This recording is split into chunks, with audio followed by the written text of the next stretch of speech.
From Fox 8 Sports, this is Black and Gold Review, brought to you by Ford F-Series, America's best-selling truck 47 straight years, only at your 7 quality Ford dealers. And Super Chevy dealers in football, a winning combination. Well, good evening and welcome into the Black and Gold Review Show. I am Madeline Adams, filling in for Juan Kincaid. You know these guys to my right, though. Saints Hall of Famer Deuce McAllister and West Bank flag football legend Sean Fazan. Oh, she's filling in for Juan well. Let's get to the headlines tonight. Headline number 1, season opener success. 6 weeks in a row. 6 week 1 wins in a row, 3 under head coach Dennis Allen. Looks like he just knows how to have his team ready to go, Deuce, for week 1. They've done a good job of being able to win out of the gate. You know, the question is, can you do it again? You know, can you put a couple of them back to back to back? That's what it's going to take. And so, you know, a lot of people will say, well, it was against Carolina. I mean, Carolina, last time I checked, they're still an NFL team. And so I think at the end of the day, you play who you play. I mean, because I guaranteed you, if the Saints could change their next 5 opponents, how they're laid out, they would. But they can't. You got the games must be played, but you definitely, it speaks about the preparation of those players and that staff to be able to do what they've done over the last 6 years. Yeah, and last time I checked, they played Carolina last year, and they were bad last year, the worst team in the league last year, and they didn't beat them like this. So this is a well-earned victory. Of course, Carolina is not a good football team. Who cares? The Saints had to come out and take care of business, and they did so. And look, of those 3 season opening wins, the first one against Atlanta a couple of years back, they had to rally late. Last year was kind of a grinded-out game. This one, they dominated from start to finish. So take it. You want to know, but it is just 1-0. Yeah, it's the way they started, too. A touchdown in dramatic fashion on the opening drive. You just knew this game would be different. Headline number 2, welcome to Nola Kubiak. Seems like just a seamless operation on offense yesterday. Not perfect, but a lot to be excited about. I think you're definitely excited. And, you know, if I could give any pointer to them, strive for perfection. Strive for perfection. And like you just said, you'll never get there, but that's the goal. And I talk about from an individual player standpoint, from an offensive standpoint. I mean, anytime that you can go, 9 for 9 and be able to put points on the board, that speaks about the success and the things that you're doing right. But you had you didn't score 2 touchdowns after your defense gave you turnovers. Each of those drives, you had penalties that backed you up. Can you eliminate those types of things? Because at some point, some adversity will hit, and you will need those points. You'll need 7, not just 3. It can come this weekend, and it's Sunday in Dallas. You know, I'm thinking back to 2009, Deuce, when Greg first got here, Greg Williams. That first game against Detroit, they had like 4 takeaways, and it was one of those, wow, this coordinator really makes a difference. Not since then has a coordinator made such an instant impact in Kubiak. You said it, 9 for 9. I mean, 9 scores in the first 9 possessions. They didn't punt till way deep into the 4th quarter. And even saying that, we talked about this last night, Deuce, I could think of 3 or 4 plays they missed right off the top of my head. So it wasn't perfect, but it was awesome. I mean, make no mistake about it, it was awesome. So welcome to New Orleans, Clint Kubiak. Pleased to meet you. I'm sure the Saints fans like you right now, so keep it going. Headline number 3, lights Kamara action. Clint Kubiak wanted to make sure Kamara got in the end zone on that touchdown drive in the 3rd quarter. Kamara looked like he was in mid-season form already. He looked really good. I mean, I think the way that you use him, putting him in space, being able to run him inside, you know, lining him up at receiver, there's still more that you can do with Alvin Kamara. But I think that's a good start for what you had this past Sunday. And now when teams make adjustment, they've seen one game. They probably went back and scouted the offense in San Francisco. What do you counter with? What can you still do with him? Because teams are going to start taking some stuff away. That's what you want to see now. Yeah, look, they didn't unload the whole playbook. They unloaded a lot. I mean, you could tell Kubiak was waiting on some of this stuff. That would probably, Deuce, you can maybe help me out with this. That felt like more tosses in a game they've run probably in 15, 20 years. They've run that toss right, toss left, that toss sweep, toss crack, toss zone, whatever you want to call it. They were getting to the edge. Kamara was kind of front and center with that. But, you know, there's a bigger picture here when it comes to Kamara. He's playing in the midst of a quote-unquote contract dispute, and he's taking the professional route. And they need him for that success. So to me, this just shows the professionalism of Alvin Kamara. And look, it's fun to run a running back when you got space. And he had a lot of space in that game, so he took full advantage. Yeah, it was good to see a performance like that from Kamara. Headline number 4, that defense dominates. We knew that the defense would be a strength for this team. Are you guys impressed with what you saw from them? Or, look, is this just what they're expected to do against a struggling Panthers offense? No, I feel like that they can do more. I mean, they went out and they answered the call, and I don't care, like we talked about, when you talk about a team's performance and offense's performance, the reason they struggled is because you went out there and you made them struggle. You took away what they wanted to do. This team wanted to run the football. But since you were able to get a turnover on their first possession, you were able to put points on the board, you took running the football as an option away from them. And so that's not a choice that they had because Carolina won the toss. They could have took the ball first. They didn't. They decided to put their defense out there. And so you put them in a situation because of how you played. Now the question is, can you continue to raise your level of play? They did their part. This was the ultimate complementary football game. Offense, defense, special teams, and defensively, right after the opening score, their first snap to get an interception, then they get the 3 points. It felt like the game was out of reach at that point. It really did at that point. So we'll talk about it a little bit later with the turnover with my film study. But I thought the defense did their part. They were able to get after Bryce Young, who just does not look comfortable. I just didn't see any form of tangible growth from him from last year to this year. But that's their problem, not the Saints. But this defense, I think we said, Deuce, needs to be dominant, and I think they did their part. They played their role Sunday against Carolina. Yeah, one guy on defense that just felt like he was everywhere, Alontae Taylor. How good was it to see that kind of performance from him? A pivotal year for him as well. Well, he's playing with a lot of confidence, and so I think that he's bought into what they're trying to do from a defensive standpoint. He's going to be a slot guy. He's got plenty of reps outside as far as the outside corner, and so he's just playing with a lot of confidence. And I think the biggest thing for Alontae is to be able to make sure where he's lined up, he's got his eyes in the right places because the slot is a lot different from playing outside. And I think, anytime that you know what you have to do defensively and you know the assignment, then you can go out there and play confident. Well, look, and they're tapping into his versatility right now. To send a nickel on 3 blitzes like that, and he gets home every single time. You gotta have that skill set. The coach's got to trust you, and you got to trust that you can get there and get the job done. And he did not once, not twice, but 3 times. Plus, early in the game, there's a run play where the Carolina running back has space on the edge, and he closes the gap really fast. It could have been a 12 to 15-yard run. It was only a 6-yard run. So Alontae Taylor, to me, has really grown in year 3. And another guy that a lot of people were excited to see on defense right there, number 99, Chase Young. Sean, what did you think of his first game in black and gold? Look, I don't know I don't think his stats were all that great, but if you watch the game, he was disruptive. Jatavion Sanders, I felt bad for the guy, the way Chase Young just ran through him on one play. He was very active, very disruptive, cut a lot of plays off, disrupted a lot of plays. Doesn't always show up on the stat sheet, but I thought Chase Young played really well. That's what we would call light in the britches, and so that's exactly what he was. But I think, when you talk about Chase Young and the impact that he had, it may not show up with sacks for you, but trust me, they knew exactly where he was, and the impact that he had is only going to continue to improve and make that defense better. Headline number 5, let the good times roll. Really, after that opening drive that ended with the Rashid Shaheed 59-yard touchdown, Who Dat Nation was on their feet almost the entire game, it felt like, Sean. Yeah, and look, it couldn't have started better outcome-wise, but it couldn't have started better start-wise. Yeah. And honestly, I'm looking at Derek Carr here because we know there's been a little bit of an interesting dynamic between the fan base and Derek Carr. You're not really sure where the majority of them land, but for him to come out, make that play to Rashid Shaheed, that 59-yarder where he has to step up, takes the hit, delivers a strike on a dime on 3rd and 4 where you kind of could have taken the check down or the easier route at the sticks. It got the crowd into it right away. And any Derek Carr haters out there in the stands, they were completely disarmed after that. They were completely disarmed. And if you look at his body language the rest of the day, it was a totally different body language. He was so confident, so loose, so relaxed. It was a perfect way for him to start. Deuce? Yeah, I think that, obviously it played well, but I think at the end of the day for this Saints team, it's about what can you do, how do you follow it up?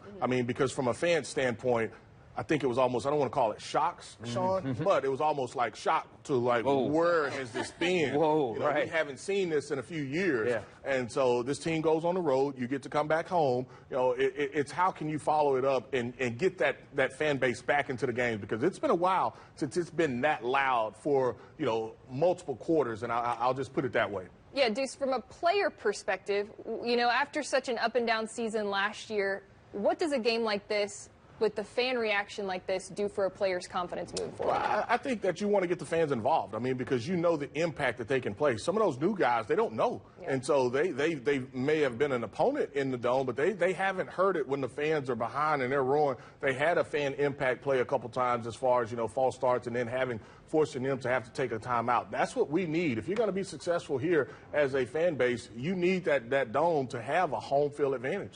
Absolutely, and it was definitely a home field advantage on Sunday. Now it is time for Deuce's delivery of the day. Yeah, just taking a look at this play, this was one where it's interesting formation. Alvin Kamara, he lines up, splits out wide. You look in the backfield, and it's not the normal 21 personnel. Taysom's lined up at fullback, but it's Rashid as well. And so, the one thing that you see right away is the creativity from this play. And I loved how you're Derek, he's not just going to use the dump down as far as getting the ball to Rashid. He sees that they have blown and dropped the coverage, and so my first option right there is to the left to Alvin. When I see that they have dropped Juwan, then I'm able to hit Juwan, and you see the toe tap by Juwan to be able to drag it, and he's going to be a big part of this offense, and he's just got to make sure that he's doing what he needs to do, that being Juwan Johnson, to make sure the looks are there. Yeah, I almost did the film study on this play, because Carolina was so screwed up with the formation. They were thrown off guard. You see kind of Shaheed dart out like he's taking a swing pass, but Derek really doesn't look to his side. He looks to Alvin Kamara first. Then he looks back to his right.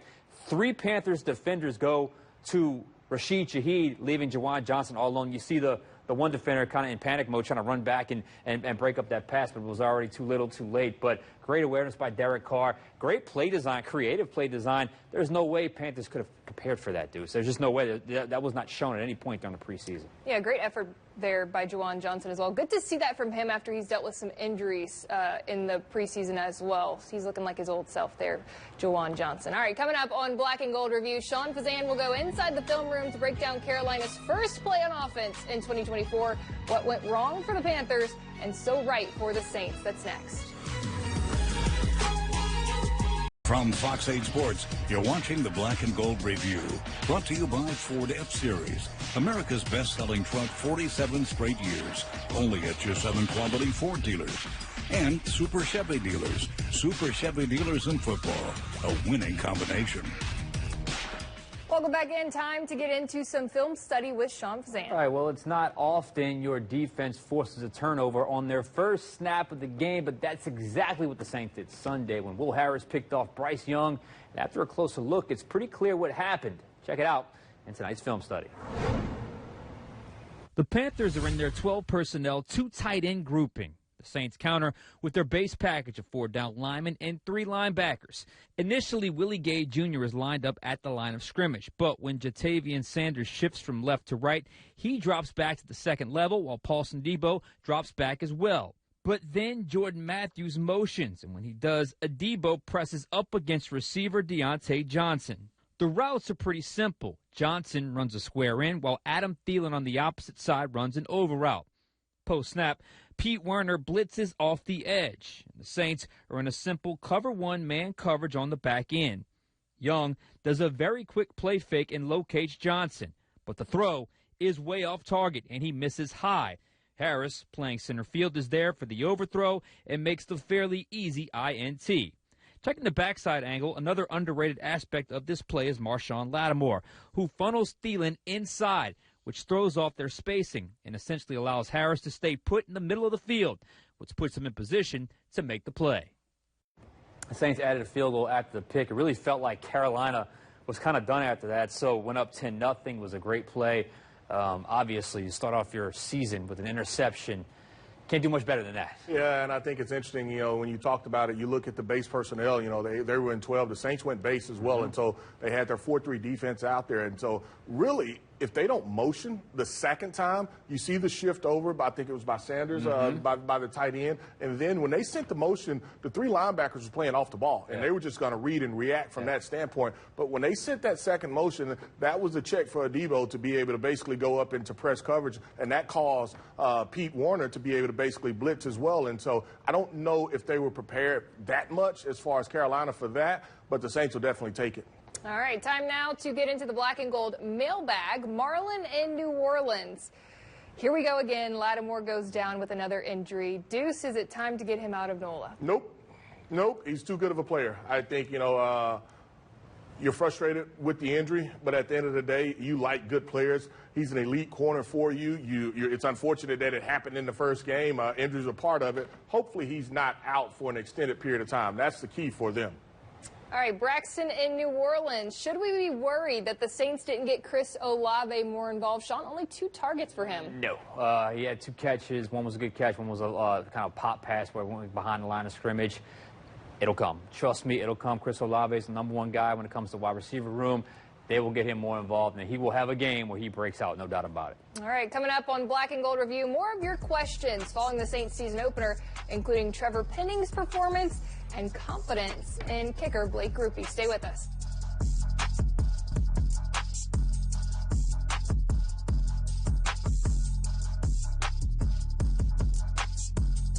Welcome back in. Let's get back into the Black and Gold mailbag. It's time to talk Trevor Penning and what we saw from the third-year Saints, so it is time for some Tough Talk. Tough Talk is sponsored by your Southern Quality Ford dealers. Built Ford tough. This question is from Lil Tony from Marrero. Sean, what did you see from Trevor Penning? Is he ready for next week's matchup against Micah Parsons? Well, we'll see. We'll see about that because there's no doubt they're going to target him. There's no doubt about that. But I thought he played pretty well. Again, on the move seems to suit him. He was pulling. He was just moving on that outside zone plays. Other than that one holding call off the edge, I kind of felt like he had a pretty decent game. There was a couple times in pass pro he could have done a little bit better. But overall, considering the worry we all had about him, I thought he passed the test. Deuce, did you see improvement? Yeah, I definitely saw improvement. And then it would be unfair for you to just say, hey, and this is either tackle. I'm going to leave you in obvious passing situations, particularly drop-back passing with Micah Parsons one-on-one. I don't think that's fair to either tackle. And so, for the Saints, I'm interested to see how they're creative with their pass protection. At some point, it may not be for 20 dropbacks, but at some point, yes, they're going to have to block him one-on-one. But I thought that he did a good job of getting comfortable in the run game, but obviously as well how they use the passing game. And Nadia from Gretna, she asked, did Blake Grupe's performance give you confidence heading into the rest of the season, Deuce? Well, I think what's interesting is after the Saints scored their first touchdown, we talked about the turnover happening right away. Well, they kind of sputtered. They kind of sputtered. Tell me how long that field goal was. 57. Do you think the confidence was there last year to kick that field goal? I do not think so. I think last year it was probably a punting opportunity. Yes. So this shows that the head coach and obviously the assistant, who is a special team coordinator, who is your special team coordinator, they have a ton of confidence in Blake. And so to send him out there in that moment and for him to nail that field goal, the rest are easy. I think the rest are, and they're not easy. I said they're easy, but they're never easy. But the rest was easy for him. He has been a different kicker ever since Charlie Smith made that 66-yarder at Tulane. He has had a different look in his eye. He was fantastic. Absolutely. All right, still to come on Black and Gold Review, we look ahead to Week 2, an incredible rivalry in the NFC between the Saints and the Cowboys. That's next.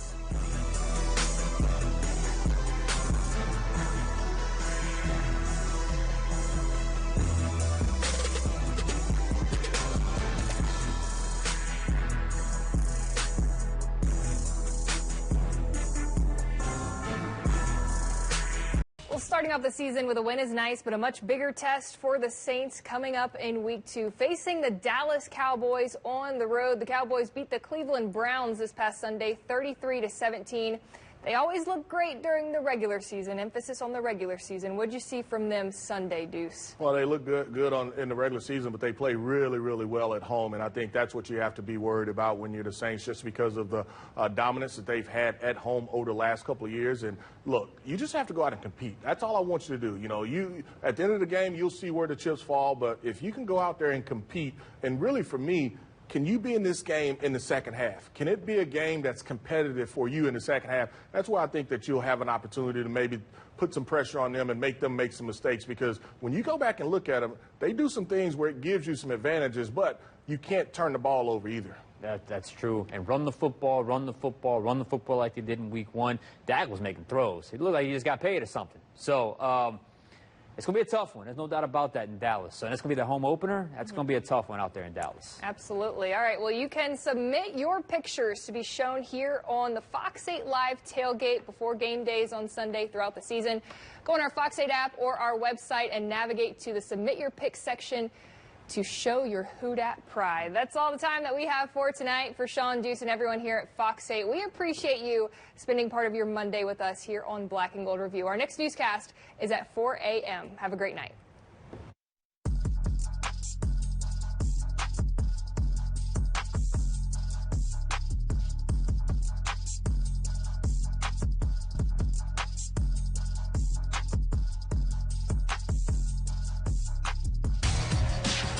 From Fox 8 Sports, this has been Black and Gold Review, brought to you by Ford F-Series, America's best-selling truck 47 straight years, only at your Southern quality Ford dealers. And Super Chevy dealers in football, a winning combination.